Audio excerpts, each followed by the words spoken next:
যারা হালাল বলে সমাজে চালিয়ে দিতে চায়, ওই বান্দাদেরকে বলবো, ওই নবীর গোলামদেরকে বলবো, দুনিয়া যেমন সত্য, আসমান যেমন সত্য, জমিন যেমন সত্য, ঠিক তেমনি ভাবে গানটাও অসত্য, গানটা এটা হারাম, এটা অসত্য, ঠিক কিনা বলে? আসমান যেমন সত্য, গানটা হারাম, এটা অসত্য, জমিন যেমন সত্য, গানটা হারাম, এটা অসত্য, এটা আল্লাহ নবী দেখে দেখে আমাদেরকে বলেছেন গান করা জায়েজ নাই, এটা হারাম। আল্লাহ নবী তাদেরকে বদদুয়া দিয়েছেন।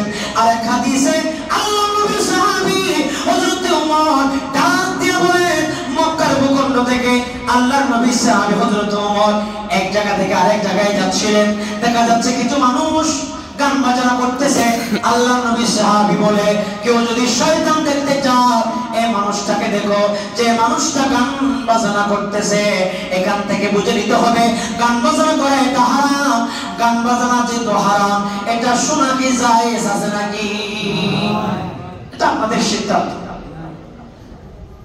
এজন্য আল্লাহর নবী বলেন, এমন কিছু মানুষ আছে যে মানুষেরা কালো হয়ে যাবে, সেই মানুষগুলা থেকে আমাদেরকে বাঁচতে হবে, সে কাজগুলো আমরা করতে পারবো না। আল্লাহর নবী বলেন, এমন কিছু মানুষ দেখলাম যাদেরকে বিশাল একটা গাছ, যে গাছের পরিমাণ আসমানের উপরে, আসমান থেকে অনেক উপরে, এমন একটা গাছ আমি দেখতে পেলাম, সে গাছের দূরত্ব 7 আসমান নিচে, এমন গাছ আমি দেখতে পেলাম, সে গাছ কাঁটাযুক্ত, সেটার পাশ দিয়ে যদি কেউ যায় কাঁটাযুক্ত হয়ে যায়। আল্লাহ নবী জিবরিলকে বললেন, জিবরিল, এই গাছটার মধ্যে কাদেরকে, এদেরকে শাস্তি দেওয়া হচ্ছে, গাছের মধ্যে তাদেরকে নিক্ষেপ করা হচ্ছে, ওই গাছের কাঁটা দিয়া এমন বিষাক্ত, যে গাছের কাঁটাগুলা একবার যদি তার শরীরের মধ্যে লাগে আর কিয়ামত পর্যন্ত ব্যথা শেষ হবে না, এমন জ্বলন্ত, এমন কঠিন কাঁটা দিয়া এই মানুষদেরকে আঘাত করা হচ্ছে। আল্লাহ নবী জিজ্ঞেস করলেন, জিবরিল, এরা কারা? জিবরিল, এরা কারা যাদেরকে এত বড় আঘাত দেওয়া হচ্ছে? আল্লাহ নবী বলেন, পথচারী লোকদেরকে যারা হঠাৎ করে রাজনীতিতে গুলি দেখিয়ে, ছুরি দেখিয়ে তাদের সবকিছু হাতিয়ে নিয়েছে, জুলুম করেছে, সুযোগ হেরে তাদেরকে মেরে ফেলেছে। এখন একটা সিদ্ধান্ত ক্লিন-আপ বের হয়েছে, অনেক ছেলে মেয়েদেরকে নিয়ে ক্লিন-আপ করা হচ্ছে, ঠিক কিনা বলে?